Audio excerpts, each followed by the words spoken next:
Estamos em mais um Em Foco Podcast.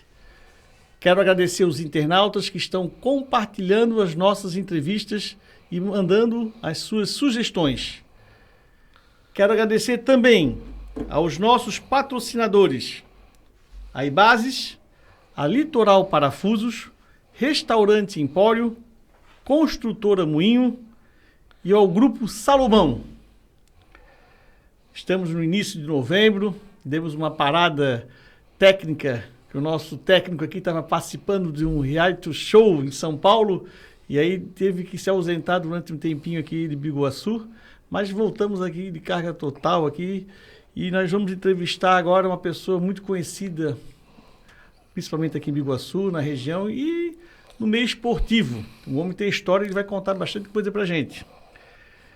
Que é o Júnior Moresco, filho do seu Moresco, que eu conheci bastante, que tinha na época o Juventus, lá no Campo dos Fundos, tinha uma quadra, tinha um campo de futebol lá nos fundos, que hoje é um condomínio lá de casas, mas me lembro que era um campo de futebol que eu frequentava, domingo lá, era bastante pessoas, as famílias participavam lá dos jogos que tinham lá no Campo dos Fundos, do seu Moresco. O Moresco, conversei com o Moresco aqui, ele mandou para mim uma biografia, ele nasceu em Tijucas, mas sempre foi com 2 anos de idade aqui para Biguaçu, quer dizer, é biguaçuense. Igual a mim, Moresco, eu nasci em Santos, mas 2 anos de idade eu já estava em Biguaçu, então eu sou Biguaçu. Construí uma história, meus vínculos e meus propósitos. Sou filho de Domingos Moresco Júnior e de Helena Maria Moresco, uma família que ensinou que servir a comunidade é mais do que uma missão, é um legado. O pai dele, seu Domingos Moresco, já foi vereador em Biguaçu. E realmente o homem tem uma história bonita aqui na cidade. Cresceu ao lado dos irmãos Marina, Maurília, Marcos e Marilis. Em um lar onde o esporte, a união e o compromisso público sempre caminharam juntos. Desde 2007, é casado com a sua esposa, Kelly. Juntos construiu a família, seus maiores tesouros, que é o Renan e o Lago. Eles são meu orgulho, minha força e meu futuro, disse Moresco. A trajetória no futebol amador com o Juventus, lá dos fundos, o fundador do Juventus, o pai dele, um time que ensinou que trabalho em equipe, disciplina e humildade são as bases da vitória. Depois o Moresco chegou na Federação Catarinense de Futebol, onde permaneceu lá por 16 anos. E lá ele realmente teve experiências únicas. Viu a Santa Catarina ocupar seu espaço na elite do futebol nacional, trabalhou no lado de grandes nomes e grandes projetos, marcou presença em 33 das 38 rodadas da Série A de 2016 e foi o delegado mais escalado do Brasil naquele ano. Moresco carrega com respeito, gratidão à vida, a lembrança do que um detalhe burocrático que tirou o voo da Chapecoense. Ele está lembrando aqui do acidente da Chapecoense, e lá estava. Foi o episódio que reforçou a minha fé, meu compromisso com cada oportunidade que Deus coloca no nosso caminho. Faleceu foi o presidente da Federação, Delfim Peixoto. Ele estava nesse voo também e faleceu naquela tragédia no voo da Chapecoense. Depois desse ciclo, voltou às suas raízes, ao esporte amador de Biguaçu, à gestão pública, ao contato com as pessoas, foi presidente da Liga, atuou como assessor parlamentar, participou da administração da Casan, contribuiu com a Prefeitura de São José e retornou a Biguaçu para seguir ajudando a construir a nossa cidade. Depois de 2020, conseguiu a convite do atual prefeito Salmi Silva e desde então estão juntos. Hoje ele é chefe de gabinete do prefeito Salmi, na Prefeitura Municipal de Biguaçu. E seu fruto, seu legado é o esporte. Ele é filho do serviço público e é grato às oportunidades que a vida deu. Moresco, realmente o teu currículo é espetacular, somente nessa área esportiva. E eu acho que posso dizer de Biguaçu, tu és um dos poucos que participou da federação, né? Que teve toda essa experiência. Mas é um prazer recebê-lo aqui no Enfoque Podcast. Fique à vontade, eu sempre começo, antes de você contar um pouquinho da sua vida, conta um pouquinho lá, já falei bastante coisa, você mandou bastante informação, mas conta um pouquinho aí da tua infância, dos teus estudos, tua experiência empresarial, pública, fica à vontade.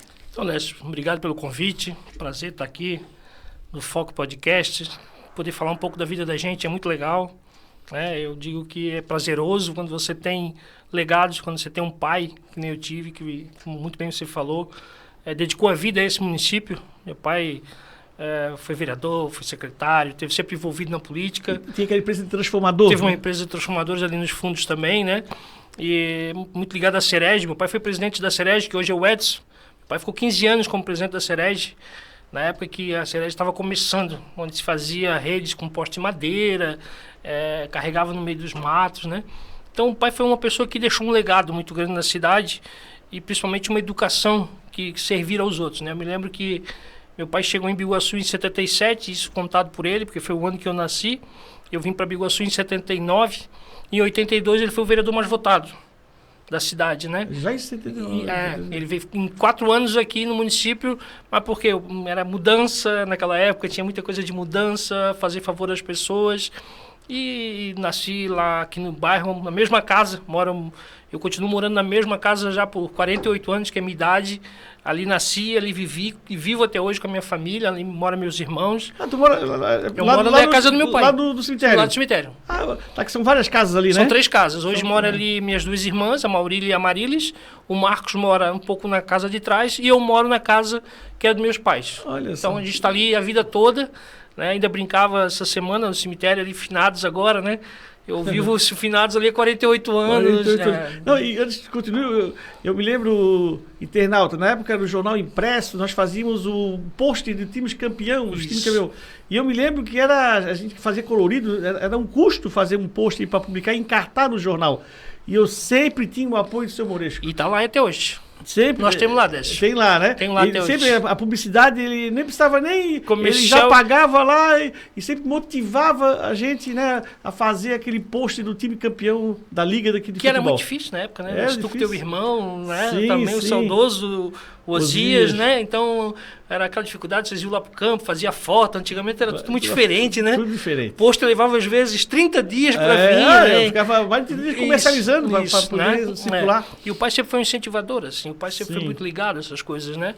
E nos deixou muito cedo. O pai deixou a gente com 71 anos. O pai foi um câncer, né? Já faz quanto tempo que ele 11 anos. 11 anos. 11 anos, E assim, a vida da gente, eu sempre falo, o pai é o espelho, a mãe é o espelho da gente, né? Meus irmãos, a Marina, a Maurília, o Marcos e a Maurília, a gente vive junto até hoje. A gente fosse para a Federação Catarinense. Para a Federação Catarinense. Como é que fosse convidado, como é que deu esse passo? Quando o Juventus encerrou as suas atividades, o Mário Rocha, lembra do Mário? Da Liga, presidente da Licob. Da Licob. Da Licob, lembro dele. Isso. O Mário Rocha me convidou para ir para ser diretor da Licob. E eu estava fazendo um jogo lá no campo do Palmeiras, lá em Três Riachos, da Interligas. Na época tinha uma competição Biguaçu, Antônio Carlos, Governador Celso Ramos e Florianópolis. E era uma final, Palmeiras e um time de Florianópolis. E lá eu conheci o Delfim Peixoto. E o Mário me apresentou e tal, e falou da minha habilidade de trabalhar nessa questão futebolística. E ele falou, estou precisando de uma pessoa lá. Olha Sim, foi uma coisa muito casual, né? E o Mário, então me ajuda, Leva ele. Leva ele. E eu falei, caraca, eu não estou entendendo nada assim, né? E eu me lembro dessa, foi um desafio muito grande, porque o pai a gente tinha encerrado o ciclo lá da empresa também, e eu estava naquele, o que eu vou fazer, o que eu não vou fazer? E eu me lembro como se fosse hoje, se o Delfim disse assim pro Mário Rocha assim, leve ele lá quarta-feira, lá na Federação Catarinense, que era lá em Balneário Camboriú. Era em Balneário, sim. Rapaz, eu vou te dizer que eu fiquei segunda, terça, pensando, né? Federação Catarinense, né? Um patamar acima. Aí eu cheguei lá, o Delfim sentado na sala dele, com um charutão desse tamanho. E disse assim, ô garoto, eu te dou R$400, me lembro como se fosse hoje, para te trabalhar do dia 1º de setembro ao dia 1º de dezembro, R$400 por mês. Se eu gostar de ti, tu fica. Se eu não gostar, tu vai embora. Ele era muito reto, papo reto, desde o primeiro dia que eu conheci. E eu falei, eu vou topar esse desafio. O futebol estava na raiz lá do pai, da minha família, porque o pai já montou o Juventus de Biguaçu, Décio, porque ele veio de um time lá em Pinheiral, Major Gessino, que já se chamava Juventus. Olha só. Lá meu pai de Major Gessino. Aí lá tinha um time chamado Juventus. O meu avô, lá na casa do meu avô, tinha um campo de futebol. Então a raiz era muito forte, né? E eu fui para a federação. Aí fiquei lá os 4 meses. E em dezembro, quando teve a festa de final do ano, eu fui convidado para a festa, mas eu achava que eu não ia permanecer. Tinha assim, porque... primeiro que era lá em Balneário Camboriú e tal. E o Delfim se despediu de mim no final de ano, desejando feliz de novo, e disse para mim, dia 5 a gente retorna. E eu falei, eu retorno? Ele falou, eu achei que já tinha assinado a tua carteira. E ali assinei a carteira e segui uma vida. Porque o Delfim ficou décadas 35 anos. 35 anos. 35 anos é presidente da federação. Olha só que... ele ficou 35, desses 35 eu participei de 16 anos e meio aí. Foi uma carreira assim... Ele foi presidente do Marcílio Dias, e dali houve uma eleição da federação e virou... Eu me lembro que eu te via na beira da BR Isso. pegando ônibus. Era uma van. Era uma van, né? Isso. Porque como a federação era em Florianópolis, e aí ela vai para Balneário Camboriú. E o Delfim assumiu o compromisso com todos os funcionários que aqui estavam, que aqueles que quisessem permanecer, ele botava um carro à disposição. Então todo dia estava eu ali na beira da BR, esperando a van passar. Me lembro disso. E a gente ia até Balneário todo dia, voltava na van. É um sacrifício, né? Cara, é o começo, né, Décio? Eu digo para as pessoas hoje, às vezes a gente pega garoto aí de 18, 19 anos, querendo já dar um passo maior, né? Eu falo, gente, a gente precisa passar todos os processos da vida, né? De você ficar na beira de uma BR, como você viu, com sol, com chuva, não podia atrasar, porque nós tínhamos que estar lá às 2 horas e a van passava já com 7, 8 pessoas dentro. E o que tu fazia no teu emprego lá na federação? Quando eu cheguei na federação, o presidente falou para mim, Júnior, eu preciso fazer um trabalho de aproximação das ligas amadoras, no estado inteiro, né? Quero conversar com os presidentes de liga, entender cada liga, porque como eu tinha vindo da Liga de Biguaçu, vamos dizer assim, ele entendeu que eu poderia ser essa pessoa de entender os presidentes de ligas, né? Um elo. É um elo. E eu comecei a fazer, fui fazendo. Aí eu sou um dos fundadores do Campeonato Estadual de Amadores de Santa Catarina. Então, hoje tem 5 regiões, Sul, Norte, Grande Florianópolis, Meio Oeste e Oeste. E vai tendo competições e no final do ano existe uma final. Fui criando competições, fui tendo... 2 anos depois, eu já virei, logo em seguida ele me convidou para ser diretor, foi um desafio grande, assim, de competições profissionais.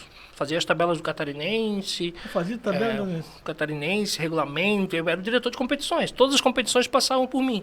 E eu estou te falando isso com 24, 25 anos. Um garoto que saiu, mas sempre me dediquei muito ao trabalho. Sempre...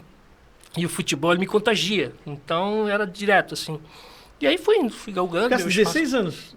16 anos. Só saísse com o falecimento, com a morte do Delfim, né? Então, no acidente. Dali eu passei, Décio. Eu cheguei a ser secretário da comissão de arbitragem também. Depois eu saí do departamento de competições e fui secretário da comissão de arbitragem, que talvez tenha sido o maior desafio da minha vida, porque a arbitragem até hoje continua sendo o grande problema do futebol. Né? A gente vê aí diariamente aí grandes problemas acontecendo e tal. E aí você tem que lidar com o Avaí, com o Figueirense, com o Criciúma, com o Joinville. Imagina. Não era fácil, os erros de arbitragem. E o Delfim cobrava muito, né? O Delfim, um cara cobrava muito. Ele era muito... Tinha uma fama de ditador, tinha uma fama de ser ferrenho. E ele era muito ferrenho. E eu participei muito dessa parte. Fui trabalhando, competições, diretor de arbitragem. E um dia, lá na federação, ele me chama na sala dele. E o chefe de gabinete dele teve uma doença, pediu para ir embora. Ele me chama na sala dele, eu com 26 anos, e fala para mim assim... Garoto, sempre me chamou de garoto. Quer ser meu chefe de gabinete? Eu gelei. Que espetáculo, hein? Eu gelei. Porque eu conhecia o nível de exigência dele. E aí eu falei para ele assim, para vocês verem como era, né? Falei, eu posso pensar, presidente? E ele usava um anel muito grande na mão, e a mesa dele era dividida, ele deu um tapa em cima da mesa assim, que era o estilo dele, e disse para mim assim, já não serve. Aí eu disse, por que, presidente? Ele falou, porque tem que assumir, tem que pegar, tem que ter coragem. Aí eu falei, presidente, coragem eu tenho, mas né, eu vejo que é uma função de responsabilidade. Ele falou, se eu estou te indicando, é porque eu vi que tu pode ser. Aí eu falei pra ele, então eu topo. Aí veio o pior desse. Ele se jogou pra trás, na cadeira, assim, eu vou te contar como é que eu trabalho, pra te entender. Sim, senhor, presidente. Eu sou uma árvore. Imagina que eu sou uma árvore. E eu pra ele. Então eu sou a raiz da árvore. estou enraizado. Eu posso sair daqui porque ela é eletiva. A federação é eletiva. Cada 4 anos tem uma eleição. Mas é difícil. E tu faz parte dos galhos da árvore. Se me trair, se me enganar ou fazer sacanagem, eu corto o galho da árvore e tu cai.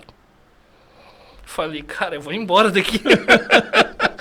Eu vou embora desse lugar, cara. Vim pra casa, contei pra minha, na época, namorada, né? Inclusive, conheci a minha esposa na federação.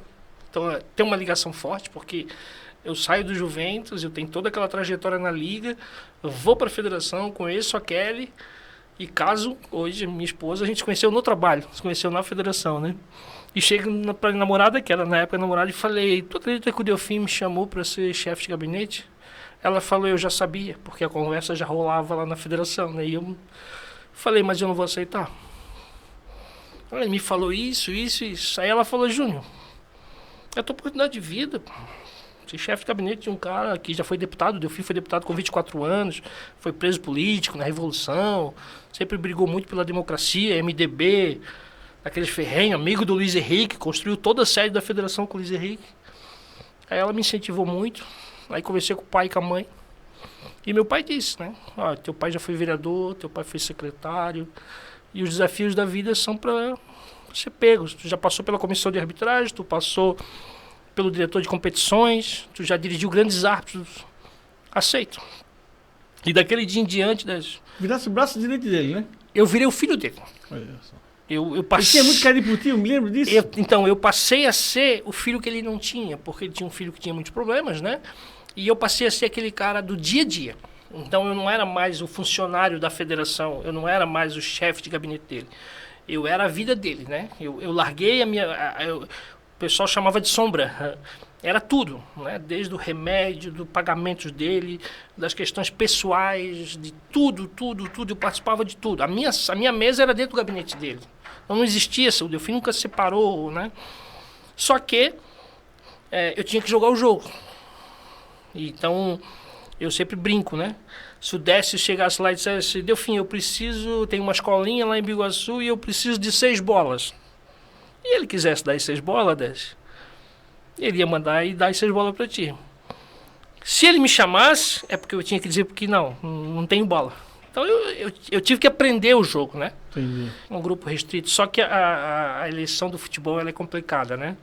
Porque para te escrever uma chapa, tu tem que ter a aceitação de 40% dos eleitores. 40% dos eleitores tem que subscrever a tua chapa.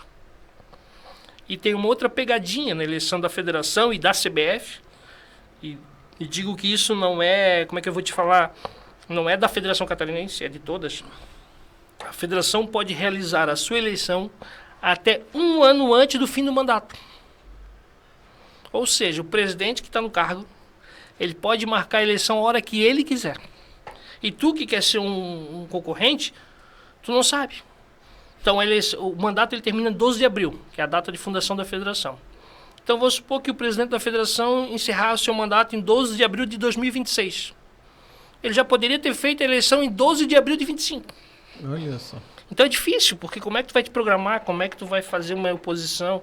É um estatuto muito bem administrado, vamos dizer assim, Entendi. pelos presidentes, pela CBF, e é assim que funciona, né? O estatutário é bem E difícil. algum episódio que te marcou nesse período aí? Olha, eu vou te falar que na federação, os episódios é os acessos, né? O clube onde ele chega na Série A, eu vivi, como eu mandei para ti ontem, né? Eu vivi muitos acessos. Eu peguei uma época de ouro da Federação Catarinense, que foi o vice-campeonato Figueirense na Copa do Brasil. Né? Pô, a gente não foi campeão. Beleza, é um detalhe do jogo. Foi aquele gol no início da partida lá que tirou o título. Mas você participar de uma final, você está dentro do Maracanã participando de um primeiro jogo. Os acessos, tanto de Avaí, Criciúma, Joinville, Chapecoense, é muito legal, né? Você participar de uma campanha, você viajar com os clubes, o Brasil inteiro, e ver o respeito que os clubes têm. Isso é muito legal pro estado de Santa Catarina, né? Tem muitos episódios. Eu tenho um episódio onde ainda falava hoje na CBN, o pessoal falava, né, na conjuntura de resultados que teria que ter para o Avaí subir esse ano ainda. Acho muito difícil, mas lembro que em 2015 nós precisávamos que 3 clubes ganhasse, o Avaí ganhasse, Deu o Avaí tudo subir. Deu tudo Eu tava certo. vendo o jogo, tava trabalhando no jogo, acompanhando o jogo lá em Lucas do Rio Verde, no Mato Grosso. Porque a Luverdense precisava ganhar o jogo. E eu fui pra lá pra ver se não tinha sacanagem, para ver. Então, eu vou te dizer assim que eu tenho muito prazer. E quando eu fui designado pelo presidente Delfim, a Federação Catarinense tem, na época, né, de 2010, ela recebeu 3 delegados. O delegado é aquela pessoa que trabalha para aqueles internautas, né, para entender um pouco. Esse nome eu nunca... Sempre achei estranho, né? Delegado, mas é o representante da CBF.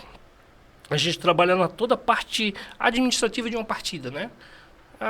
Policiamento, segurança, os atletas em campo, a gente cuida da arbitragem, a gente faz todo esse trabalho. Em 2012 eu ingressei no quadro da CBF. Eu fiz uma prova, fui aprovado, fui indicado, fiz uma prova, fui aprovado. E como eu te disse, em 2016 eu trabalhei em 33 rodadas de 38. Ou seja, eu fiquei fora de 5 rodadas, né? Então praticamente todas as rodadas... Tá, mas na Federação Catarinense ou na CBF já? É que assim, o delegado e você é da Federação Catarinense. É como o árbitro. Quando você vê apitando assim, o árbitro é de Santa Catarina. Então, o delegado também tem delegado de Santa Catarina, né? Então, a gente era escalado tantos em jogos em Santa Catarina, como fora daqui. Tá, porque a CBF, vamos supor, acima das federações estaduais, né? A Liga é um braço da Federação e a Federação é um braço da CBF. Da CBF. Tudo que acontece no nosso estado via nacional vem da CBF, mas através da Federação. A CBF não se comunica com o Figueirense. Com o Avaí, com a federação. Entendi. Então, é FIFA, Conmebol, CBF, federações e ligas. Ela é uma escadinha, né? É bem... Aí tu estavas ali representando? Então, cara, eu fiquei 33 rodadas trabalhando. Que legal. Eu fiz um Fla-Flu no Maracanã, um domingo à tarde. Fiz um São Paulo e Corinthians no Morumbi, com 60 mil pessoas. Isso é mágico, né? Você entrar num estádio, você está subindo ali, você entra com a arbitragem, então você é o alvo de tudo, né?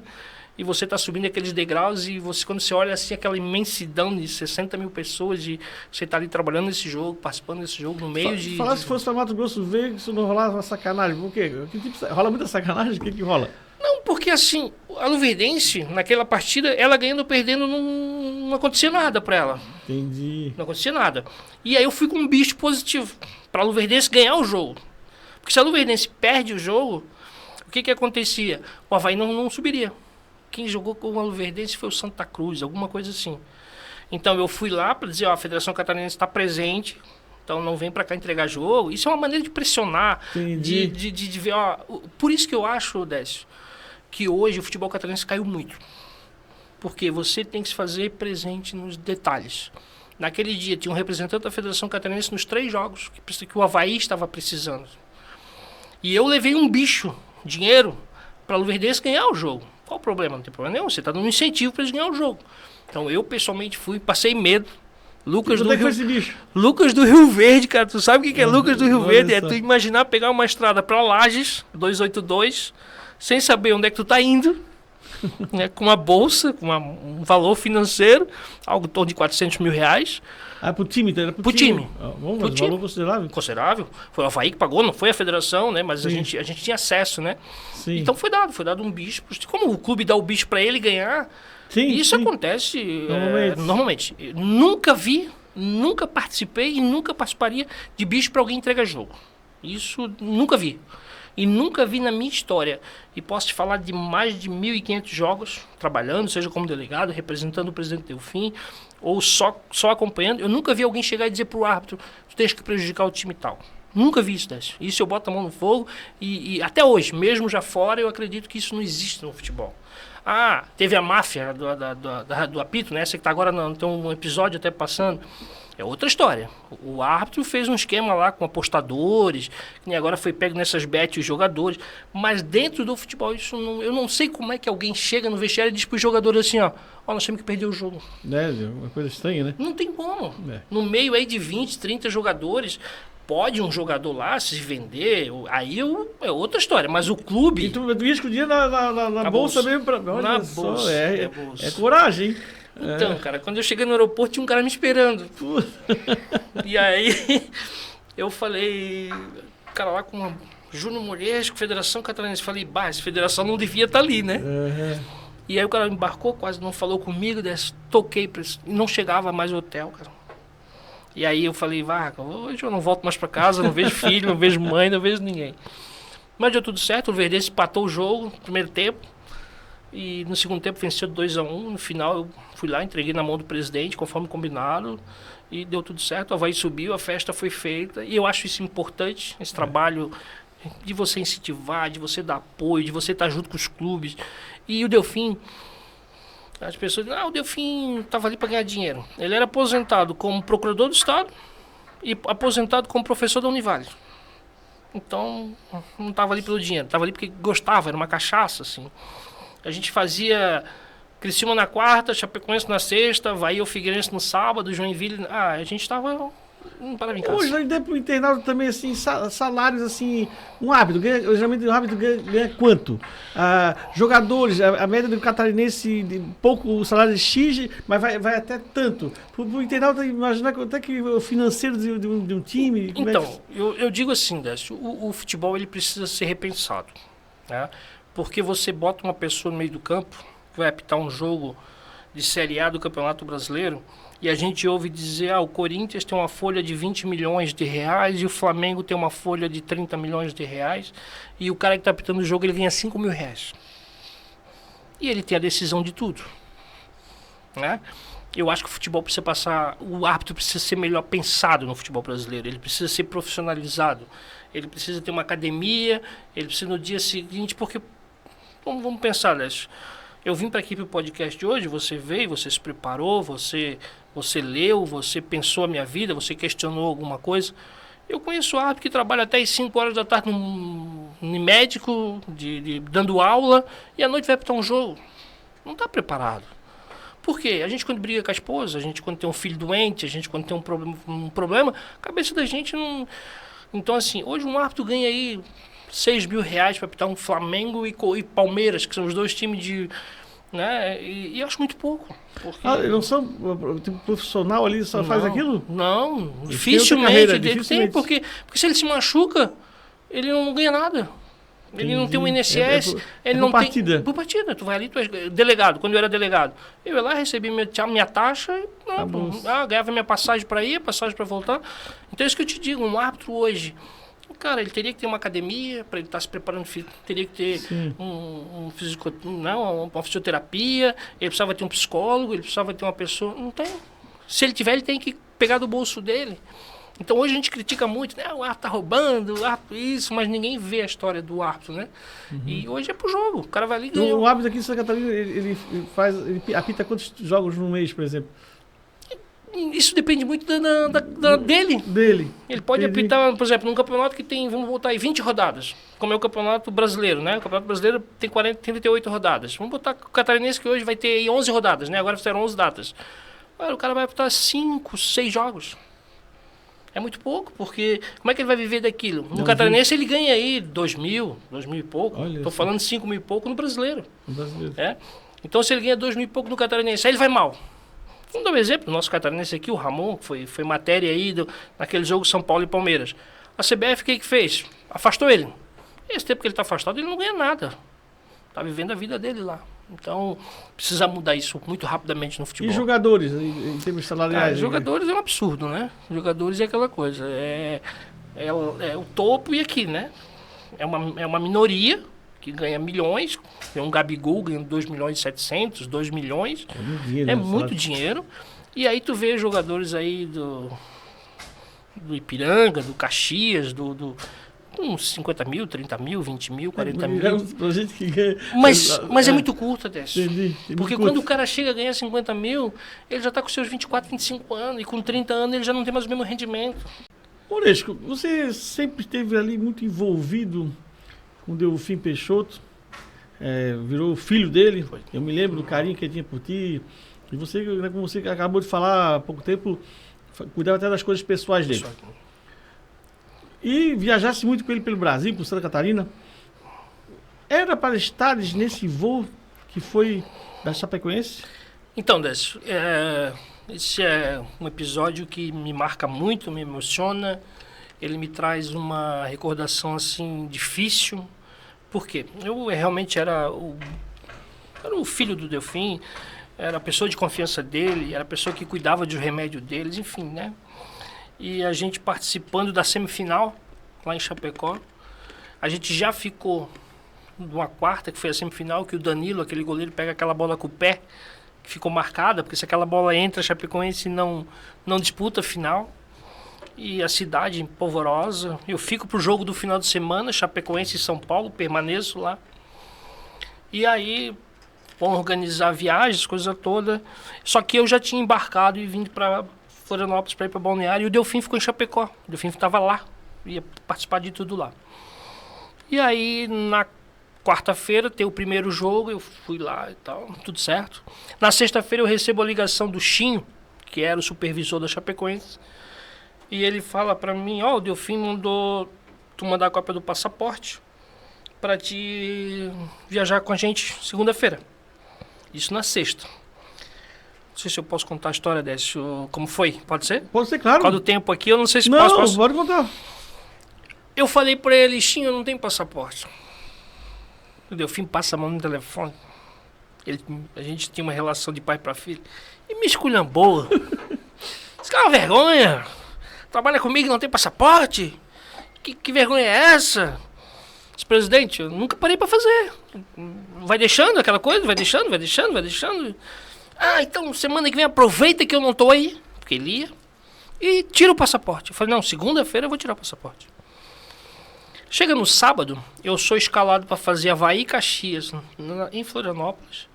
E sou escalado domingo Figueirense e Fluminense. No sábado eu tô no jogo do Avaí, trabalhando. O Chinho me liga e diz para mim, Júnior, me manda a tua carteira de identidade, não pode ser a CNH. Manda a tua carteira de identidade que tu pode viajar com a identidade. Rapaz, eu falei, aonde tá a minha identidade, Décio? Internauta, aonde tá? Porque hoje é difícil. Com a história da CNH, quem que tem identidade no bolso e tal? Mobilizei minha esposa, mobilizei minha mãe, não acharam. Sábado, domingo de manhã não acharam. Chegou domingo à tarde, a minha mãe me liga. Tô indo pro jogo Figueirense e Fluminense. O Figueirense estava rebaixado nesse ano. Mas eu fui lá fazer o jogo. Minha mãe me liga e falou, eu achei a tua carteira de identidade. Cara, eu dei pulo de alegria. Pô, quem não queria estar lá, Dedas? Momento da Chapecoense, a cidade, o estado, né? A Chapecoense vivia um momento que ela ia te dar um campeonato internacional pra gente aqui. O respeito que Santa Catarina, enfim, o Delfim era glória. Porque ele ia fechar, vamos dizer assim, um ciclo, né? Campeão da Copa do Brasil com o Criciúma.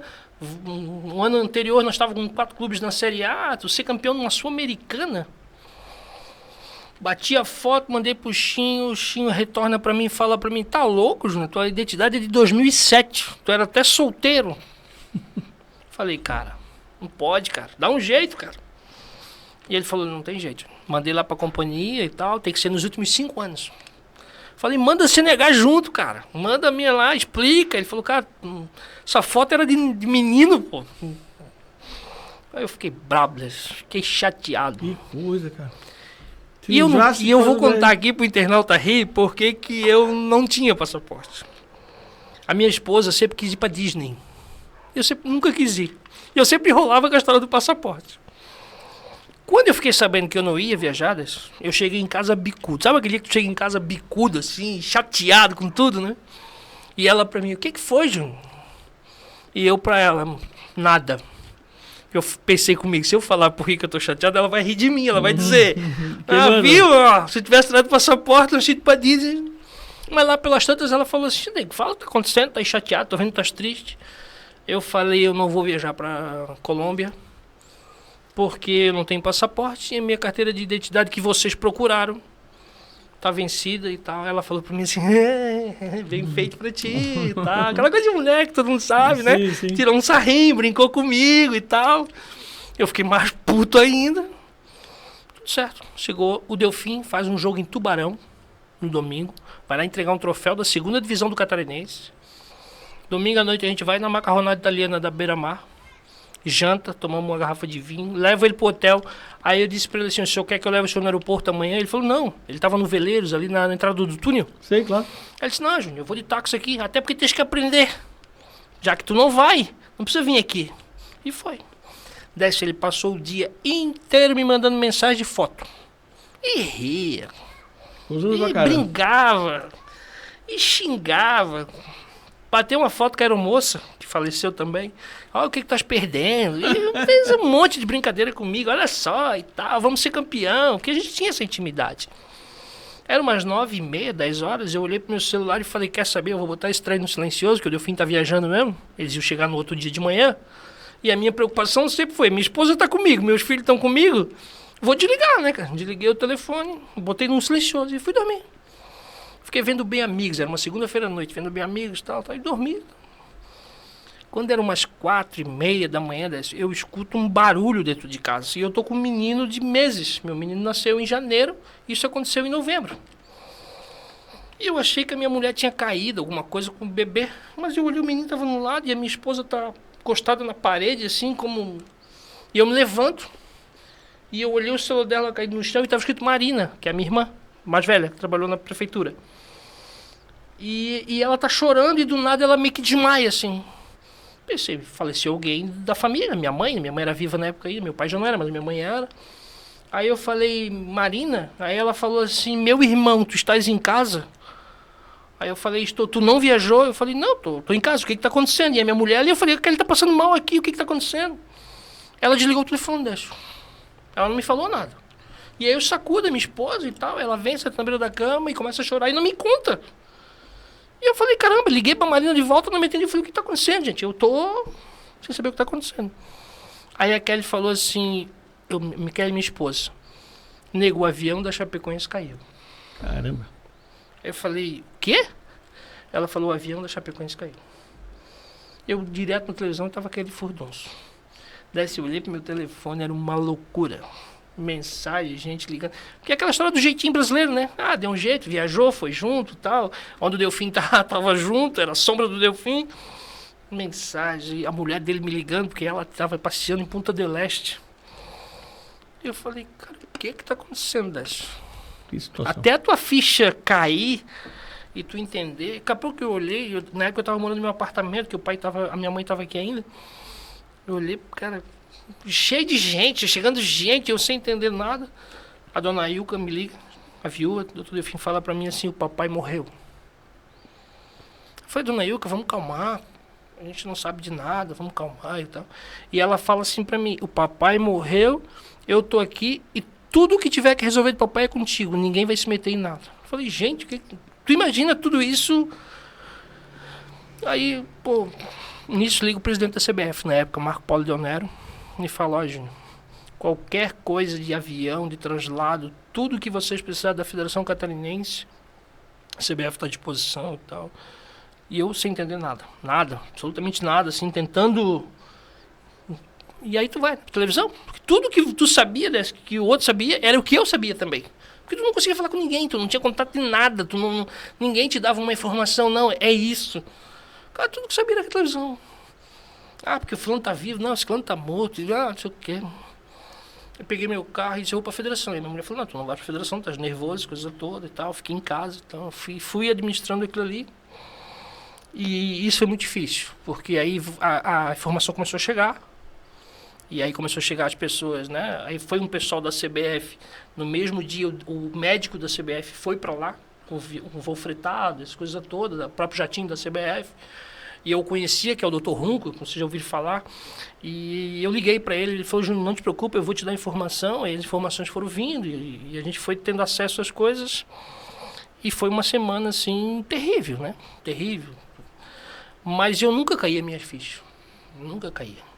Até que na quinta-feira, a dona Ilka me chama, novamente a viúva, lá em Balneário Camboriú já, e fala, ó, Júnior, eu não sei nem por onde começar, ela disse para mim. Eu só sei dizer uma coisa. Tu sabe tudo do papai. Ela falava assim. Então tu cuida de tudo pra gente. Aí lá vou eu. Tem um papo. Ó, precisa ir pra Colômbia reconhecer os corpos. Cara, tu pensa.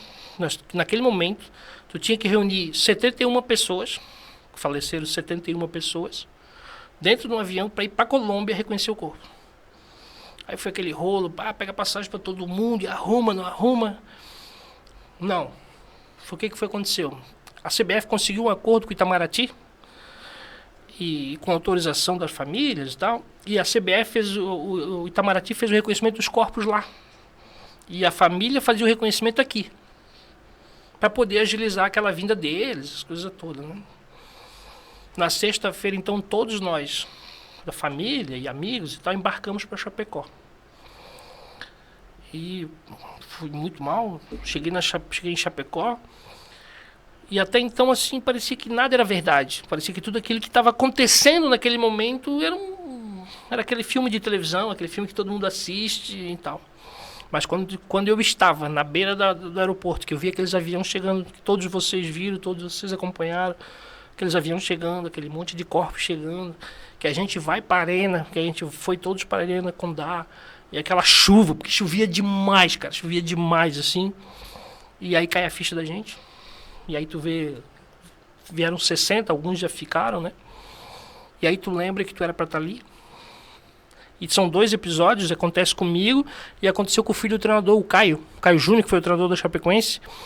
O filho dele sai de Curitiba, de carro, para pegar o avião em São Paulo. E ele bate de carro na estrada. Batidinha boba. Ou seja, não foi um acidente, foi uma batidinha boba. E aquela história de vem carro, troca de carro e pega outro carro e tal, ele perdeu o voo. Não foi. Porque, pai, tô aqui, bati o carro, aí tem que vir um carro reserva, essa coisa toda e tal, não chegou a tempo. E também não foi. Então, tudo isso é muito difícil, né? E aí, fiz translado para Balneário Camboriú e tal. Fizemos a cremação. E ali não morreu só o Delfim, ele morreu um segundo pai, porque eu já tinha perdido meu pai. E ali morreu um segundo pai. E muitos amigos desses. Porque ali tinha 71 pessoas, eu vou te dizer que 40 eu convivi. Que era jogador, que é aquilo que tu falou ainda há pouco, tu tá no meio do futebol, é um jogador, é o cara lá, é o roupeiro, é o pessoal da televisão, o pessoal da rádio. Então esse momento é um momento muito difícil, muito marcante, sim. Foi por 2 motivos, né? Por tudo que se perdeu e até você entender que você poderia estar ali. Não, foi uma identidade antiga. Antiga. Que te salvou, que me tirou, né? De um voo, do né? Voo. E poderia sobreviver? Poderia. Mas poderia também ter falecido. Porque sobreviveram, eu me lembro do radialista, que depois... 6 pessoas, né? 6 pessoas. Um 2 jogadores, né? 3 jogadores, né? Que foi o Neto, que depois tentou jogar e não conseguiu mais. Tá. O goleiro, aquele que perdeu a perna, que hoje é o Puma, né? Fuma, que é influencer hoje, faz palestras. Tem um menino que ainda joga no Juventude, o Alan Russell. Aí sobreviveu o jornalista, que eu digo que aquele rapaz ele ficou para contar a história, porque ele sobrevive, passa muitas dificuldades para traslado e consegue escrever o livro. E eu vou a Chapecó, ele me convida para ir a Chapecó, eu tenho os livros na minha casa, eu vou a Chapecó, ele lança o livro dele, 6 meses depois vai bater uma bolinha com a turma de amigos e infarta num campo de futebol, gente. Ele não infartou na empresa, ele não bateu, ele infartou num campo de futebol, onde ele deixou de perder a vida, né? Então, assim... E aí ficou mais uma moça, né, uma aeromoça também que se salvou. Teve um repórter lá de São Paulo, na época era, não me lembro qual era a televisão, a Fox até que faleceu o pessoal. Foram esse pessoal que sobreviveu. Tudo isso, o piloto que era dono da empresa, né, economizar gasolina, né, do avião. Difícil, né, cara? Que coisa, né? Difícil, cara. Porque dá uma pane. Faz parte, deu um pane quando a gente ouviu acontecer. Agora, para te economizar gasolina... Moresco, o papo está muito bom, mas para nós finalizarmos, que o tempo está se esgotando, rapidamente, assim, aí você agora está dando uma reviravolta, Biguaçu, você foi convidado pelo Salmi, que hoje você é tipo também um braço direito do Salmi, eu percebo isso daí. Como é que foi essa guinada política, apoiando o Salmi, como é que está isso daí? Então, tem alguma pretensão política? Não tenho. Isso eu já adianto, não tenho. Tá. Eu não tenho nenhum tipo de pretensão política. Eu acho que no mundo que vivemos, tem uns que nascem para ser político, para ser o político que ganha voto, para ser o político candidato. Tem outros que nascem para fazer política, trabalhando, ajudando, né? O que aconteceu, Décio? Nessa vinda ali, eu fui para a Assembleia, trabalhei com o Mário Marcondes, ex-deputado, acho que tu lembra, né? Trabalhei com o Mário Marcondes, depois fui para Casan. E nisso, quando aconteceu o episódio do Douglas Borba, ali, daquela situação, sim. Eu era um cargo do Douglas. Ah, sim. E aí eu sou muito coerente. Falei, eu não quero mais, eu vou sair do Estado. E eu recebo um convite do Salmi para ajudar na campanha de 2020. Lembro que você era candidato, a gente teve algumas juntos, né? Claro. Fiquei junto com ele, iniciou o mandato, na época os salários aqui em Biguaçu eram bem baixos, o Salmir teve que fazer a situação toda, e o Salmir disse, cara, eu tenho uma boa para ti, o São José, o Orvino é meu amigo, me pediu uma pessoa boa, e eu tinha um amigo muito legal na cultura, a gente tem uma parceria, e eu fui para São José. Fiquei lá 3 anos e meio. Quando o Salmir, como diz o Salmir e o Orvino, fui com data de validade. Sim. O Salmir já disse, quando for a campanha tu tem que voltar e tal. E eu voltei. O Salmir ganhou a eleição, 70% dos votos, aquela aprovação toda. E a gente senta em dezembro e aí, conversando, eu falei, Salmir, eu falo isso com muito prazer, sabe, eu Décio. Eu falei, cara, eu tenho uma coisa que eu sei fazer, que é ser leal às pessoas, porque quem fica 16 anos dentro de uma federação catarinense, trabalhando com uma pessoa que 35 anos no cargo, acho que o currículo fala por si só. Eu não gostaria de ser secretário. Falei isso a ele. Eu quero estar contigo. Quero ser um soldado teu. Porque a gente sabe que o secretário, política sabe como é que é, né? Essa dança de cadeiras é aqui, é em qualquer prefeitura. Tem a questão de vereadores, tem a questão de coligação, tem a questão de administrativas. E eu falei, Salmir, cara, o meu compromisso foi te ajudar, eu quero estar contigo. Cara, se é uma coisa que eu sei fazer, é ser leal às pessoas, estar no dia a dia das pessoas. Foi aí que ele olha para mim e falou, cara, vai ser meu chefe de gabinete. E eu falei, da tua confiança, não tem, não, comigo, parceria. E eu sou muito grato ao Salmir Décio, e eu gostaria de registrar uma coisa aqui, para todo internauta e dizer, e eu não tenho vergonha de dizer isso, né? Com o acidente da Chapecoense, eu perdi o meu pai, depois, logo em seguida, eu perdi o Delfim. Eu tive uma depressão muito forte. Eu passei uma situação de saúde muito difícil. Eu não queria falar com ninguém, eu não queria ver ninguém. A depressão é uma doença que eu não desejo ela para ninguém, porque ela não aparece, ela não demonstra, as pessoas acham que é frescura. Gente, se você souber alguém, internauta, se você souber alguém que tem a depressão, ajude essa pessoa. Essa pessoa, ela precisa de ajuda dessa. E se teve uma pessoa que sempre esteve segurando a minha mão, foi o Salmir. Por quê? Talvez ninguém saiba, mas a irmã do Salmir trabalhou com meu pai há 40 anos atrás, quando eu falei que meu pai foi o presidente da Cerege. A mãe do Salmir é sobrinha é meio parente do meu pai. Então o Salmir foi um amigo, o Salmir para mim é um amigo, o Salmir não é prefeito para mim, o Salmir é um amigo que eu tenho. Então hoje eu retribuo isso em forma de amizade. Eu disse para ele, cara, eu só quero retribuir para ti aquilo que tu fez para mim no momento da depressão. Porque muitos tratam como frescura e a gente vê as pessoas se enforcando, a gente vê as pessoas fazendo... Hoje, nossa, quando eu consegui dar essa volta por cima na minha vida, e digo para ti, dar a volta por cima na vida. Quem tem depressão, gente, se cuide, procure especialista, procure as pessoas, porque ela não te avisa. Tu acha que o mundo conspira contra ti? Vocês duas pessoas conversando, Décio, tu acha que é contra ti?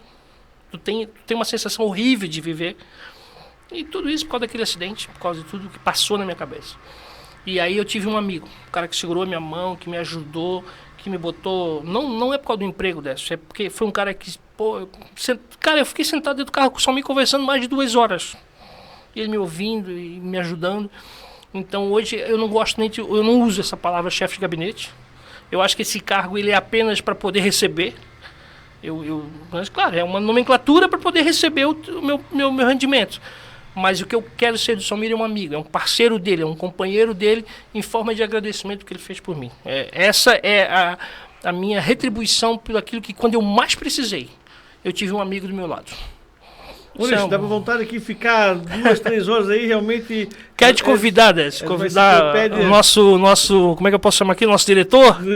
Diego. Eu tenho em casa, para vocês verem, quase 500 camisas de futebol. 500 camisas de futebol. Sério? E nenhuma delas é igual à outra, não tem 2 camisas iguais. Então um dia eu faço questão de fazer um café e vocês conhecerem um pouco mais dessa história do futebol. Lá tem coisa da CBF, lá eu tenho bola assinada pelo Pelé, lá eu tenho bolas de acesso. Faça rápido esse café. Vamos fazer um dia lá, levar uma câmera lá, bater um papo desse assim. Vamos fazer um negócio bacana lá que eu vou ter o maior prazer de receber você na minha casa e a gente trocar uma ideia. Moresco Júnior, olha, é um prazer imenso recebê-lo aqui. Parabéns aí pelas informações. Eu te conheço bastante, mas não sabia dos detalhes, principalmente da viagem. Eu me lembro que o Osias fez a matéria na época que você se livrou de estar no avião, né? Isso. Você quase esteve no avião. Graças a Deus. Diário Catarinense, foi, mas é tipo de reportagem que nem é bom nem lembrar, assim, né? Mas eu quero agradecer os internautas aí que estão compartilhando nossas entrevistas. Quero agradecer os patrocinadores, a Ibases, Litoral Parafusos, Restaurante Empório, Construtora Moinho e o Grupo Salomão. Muito obrigado e semana que vem estamos de volta. Mais uma vez, obrigado por ter vindo aqui na nossa entrevista. Obrigado, Décio. Obrigado pela oportunidade.